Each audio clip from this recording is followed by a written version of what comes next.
আসসালামু আলাইকুম। আজকে একটি ব্যতিক্রমী টপিক নিয়ে আপনাদের মধ্যে উপস্থিত হয়ে গেলাম। টপিকটার নাম হচ্ছে HTML। আমরা জানি যে এইচএসসি আইসিটি বইয়ের চতুর্থ অধ্যায়ের নাম ওয়েব ডিজাইন পরিচিতি অ্যান্ড HTML। তার মধ্যে একটি HTML কোডিং করার জন্য একটি টপিকের নাম হলো HTML লিস্ট। তো আসুন আমরা HTML লিস্ট সম্পর্কে একটু জানি। দেখা যায় কি আহ, সবসময় ব্যতিক্রমী লিস্ট আমাদের পরীক্ষায় আসে না, কিন্তু যখনই আমার ব্যতিক্রমী একটা লিস্ট আমার পরীক্ষায় দিয়ে দিল, তখনই ভাই আমি পারি না। আমি তখন HTML লিস্ট জানা সত্ত্বেও আমার মার্ক হয়ে যায় 0। তো আসুন আমরা এই ব্যতিক্রমটা কিভাবে সমাধান সহজেই করা যায়, কিভাবে ইজি টেকনিক অবলম্বন করে এই যে ব্যতিক্রমী লিস্টটা সমাধান করা যায়, সেটার একটা সহজ সমাধান এখানে পাওয়া যাবে আর কি। এখানে দেখেন কিভাবে করতেছি। এখানে দেওয়া আছে ডাবল এ। খেয়াল করেন চিত্র একের মধ্যে আমরা গতানুগতিক করি, এখানে এ থাকে, এখানে বি থাকে, এখানে সি থাকে, কিন্তু 2025 সালের যত স্কুল কলেজের কোশ্চেন গুলোতে আপনারা খেয়াল করবেন যে ব্যতিক্রম ধরনের সবকিছু আসছে, গতানুগতিক কিছু না এসে ব্যতিক্রম কিছু কিছু আসছে। তার মধ্যে এই HTML এর এই টপিকটা ব্যতিক্রম আকারে আসছে। তো এই ব্যতিক্রম লিস্ট কিভাবে সহজেই সমাধান করা যায় একটু যদি বোঝার চেষ্টা করেন তাহলে বুঝবেন, ইনশাআল্লাহ সহজভাবে বোঝানোর চেষ্টা করব। তো আমরা জানি এ এর পজিশনাল নাম্বার হচ্ছে 1, বি এর পজিশনাল নাম্বার হচ্ছে 2, এবং সি এর পজিশনাল নাম্বার 3, ডি এর পজিশনাল নাম্বার হচ্ছে 4, এভাবে জেড এর পজিশনাল নাম্বার হচ্ছে 26। তার মানে এ থেকে জেড পর্যন্ত যতগুলো অক্ষর আছে সবগুলো মোট অক্ষর হচ্ছে 26টা। মোট অক্ষর কতটা? 26টা। তার মানে এর পজিশনাল মান হচ্ছে 1, বি এর পজিশনাল মান হচ্ছে 2, সি এর পজিশনাল মান হচ্ছে 3। তো আসুন আমরা বের করব ডাবল এ। তাহলে ডাবল এ মানে ডাবল এর বেসকে আমরা ধরে নিই। এটা একটু ম্যাথমেটিক্যাল ওয়েতে করতেছি। কেন করতেছি এটা একটু বুঝতে পারবেন যে আমরা ডাবল এর বেস ধরে নিচ্ছি, যেহেতু 1 থেকে একদম 26 পর্যন্ত, তাহলে তার বেস হবে 26। তাহলে এই 26টাকে যদি আমি গতানুগতিক সিস্টেমে প্রকাশ করতে চাই, তাহলে তাকে গুণ দিতে হবে 26 দ্বারা, প্লাস এ কে গুণ দিতে হবে কত দ্বারা? 26 দ্বারা। তাহলে 26 দ্বারা যদি গুণ দেই, আমরা জানি এর পজিশনাল মান ধরে নিছি কত? 1। তার মানে 1 গুণ 26 প্লাস এর পজিশনাল মান ধরে নিছি 26। এবার দেখেন তো, আমরা যখন আদার্স থেকে ডেসিমাল সিস্টেমে প্রকাশ করতাম তখন তাদের মধ্যে গুণ দিতাম, এবং যে কয়টা সংখ্যা থাকে সেই কয়টা সংখ্যা থেকে এক বিয়োগ দিতাম। তার মানে এখানে কয়টা আছে? দুইটা সংখ্যা আছে, দুইটা সংখ্যা থেকে এক বাদ দিলে, 2 থেকে 1 বাদ দিলে কত থাকে? 1। তার মানে এই যে 26-এর পাওয়ার শুরু হবে 1 থেকে, তারপরে কমের দিকে যাবে।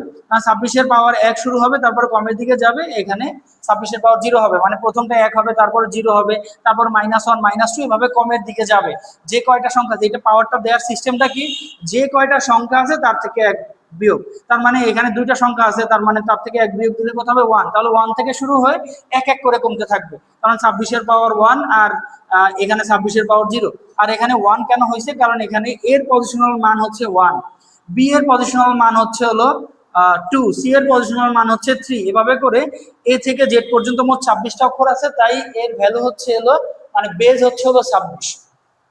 তো আসেন, কোনো কিছুর পাওয়ার 1 মানে সে নিজে, তার মানে 26-এর সাথে 1 গুণ করলে 26। কোনো কিছুর পাওয়ার 0 মানে 1, তাহলে 1 এর সাথে 1 গুণ করলে 1, তার মানে এটা দাঁড়াচ্ছে 27। এটা দাঁড়াচ্ছে কত? 27। ওকে, তাহলে এবার আমরা মূল কাজ চলে আসি।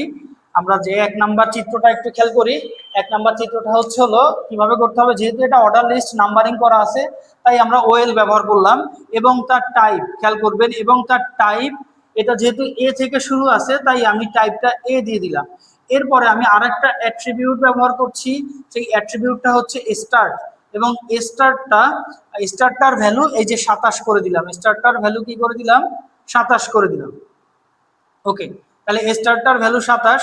এরপরে আমি লিস্ট লিখলাম বাংলা, তারপরে লিস্ট লিখলাম ইংলিশ, দেন লিস্ট শেষ, তারপরে লিস্ট লিখলাম আইসিটি, দেন তারপরে হচ্ছে লিস্ট শেষ, তারপরে ওয়েল শেষ। এখন কথা হচ্ছে ভাইয়া যে আপনি টাইপ এ দিলেন এবং স্টার 27 দিলেন, কারণ আমি এর মানটা গাণিতিকভাবে বের করে 27 পাইছি, তাই স্টার্ট হবে 27 থেকে। তার মানে একটু খেয়াল করেন তো, এ এ যদি 27 হয় তাহলে এ বি কত হবে? এ বি হবে 28, এ সি কত হবে? 29। কথা কি বুঝাইতে পারলাম? ওকে, তাহলে আপনারা যদি বুঝতে পারেন তাহলে একটু কাইন্ডলি কমেন্টে বলবেন যে আমি বুঝতে পারছি। আবার এই নিয়মে যদি কখনো করে না থাকেন তাহলেও বলবেন ভাইয়া একটু সহজ পদ্ধতিতে কিভাবে করা যায়, এর থেকেও যদি সহজ কোনো পদ্ধতি থাকে তাহলে সেটা আমাকে বলে দিবেন, অবশ্যই আমার জানা থাকলে আমি সেভাবে শিখাবো। বাট এই অঙ্কগুলো একটু ডিফারেন্ট, লিস্ট আকারে করতে হয়, তাই এটা ম্যাথমেটিক্যাল আকারে করে দেন আমি এইটা আসলে এটার মান যে কত হবে সেটা বের করে নিয়ে স্টার্ট 27 দিলাম। তাহলে এখন ও এ কে 27 থেকে শুরু করবে, এ বি এ কে 28, তারপরে এ সি কে 29, এভাবে করে করেও চলতে থাকবে যতগুলা লিস্ট থাকে। যদি আমি এই দ্বিতীয় নাম্বার চিত্রটার দিকে একটু খেয়াল করি তাহলে দ্বিতীয় নাম্বার চিত্রটা কি হবে আপনাদের অনুযায়ী আমি একটু করে দিচ্ছি। যেহেতু বিসি আমি জানি বিসি এর সংখ্যা হচ্ছে হলো বেস কত হবে, এদের এদের বেস হবে 26। কেন, এ হচ্ছে হলো 1, জেড হচ্ছে 26, তার মানে এ থেকে জেড পর্যন্ত হচ্ছে হলো 26, তাই তার বেস হচ্ছে হলো 26। এবার আমি বি গুণ 26 দিলাম প্লাস সি গুণ 26 দিলাম। দেন এবার বি এর পজিশনাল মান কত, আমরা জানি এ যদি 1 হয় তাহলে বি এর পজিশনাল মান 2 এবং সি এর পজিশনাল মান হবে 3, তার মানে এর পজিশনাল মান হচ্ছে 2 26 প্লাস সি এর পজিশনাল মান হচ্ছে 3 গুণ 26। এবার একটু খেয়াল করি যে এখানে কয়টা সংখ্যা আছে, দুইটা, দুইটা থেকে এক বাদ যায়, তার মানে এখানে 1 হবে, এখানে 0 হবে। আমি এটা একটু মুছে দিলাম। তো এবার 26 এর পাওয়ার 1 মানে 26, 26 এর সাথে যদি 2 গুণ করি তাহলে কত হয়, 52 হয়। কত হয়, 52 হয়। প্লাস আর এই যে 26 এর পাওয়ার 0 মানে 1 এর সাথে 3 গুণ করলে কত হয় 3, তার মানে এইটার ভ্যালু আসতেছে 55। তাহলে বিসি এর ভ্যালু কত আসতেছে, 55 আসে। একটু খেয়াল করবেন, আমি এটা মুছে দেই, মুছে দিয়ে আমি আবার করার চেষ্টা করি। দেখেন যে তাহলে এখানে হবে টাইপটা হবে বি, এখানে টাইপটা হবে কি বি, এবং এখানে কত হবে, স্টার্ট কত হবে 55 থেকে স্টার্ট হবে।